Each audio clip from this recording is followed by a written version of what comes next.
wanted me to make sure that I was a giver before asking to receive. And that is a interesting concept today, because it seems like a lot of people are more interested in receiving, and they don't understand that the receiving starts with the giving, whether it's your effort, your time, or something.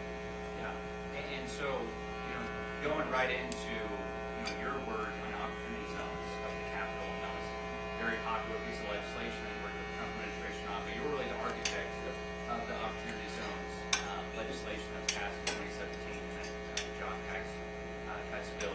Can you give kind of just a background of how that came about, where you got the idea for that, and ultimately, maybe some results of that policy that's happened at this point? Sure. How many are old enough to remember Jack Kemp? The bleeding heart conservative, they called him. And Jack had a concept called enterprise zones, where he really wanted to invest in hard-hit economic areas, but his focus was making sure that the government brought more resources into those areas. So one thing, having grown up in those areas, I thought to myself was, having the government bring in more resources has not been effective all my life. Bad outcomes. And so my thought was, if I could create something that had the private sector bring job creators and capital into some of the hardest hit areas of the country, we could transform those areas. Because my thought is a simple one, that if you have entrepreneurs in a community, there's hope in that community. If you do not have entrepreneurs in the community, economically it's really hard to find hope in those communities. And having been an owner of a real estate company for a few years before I went full-time in Congress, I just took what I saw in the real world, what I experienced as a kid living in poverty, lots of talented kids running around my streets in my neighborhood.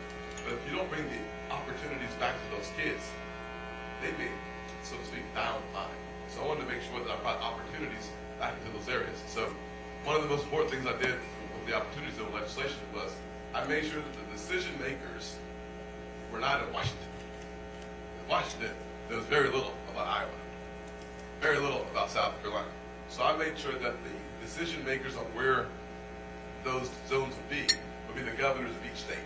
So the governors were able to designate where those zones should be. And as a result, we've seen about $75 billion flow through the zone since 2018. And we saw the wages in the zones go up about 8%. The property value is about 20%. Gentrification around 5%, which is really good news. And so we saw real economic stimulation and not gentrification. And that balance is really important if you want to achieve the goal of helping the people who are already there. But you had to create the kind of incentive, from a tax incentive, to get investors to take a second look at areas that you really wouldn't want to invest in.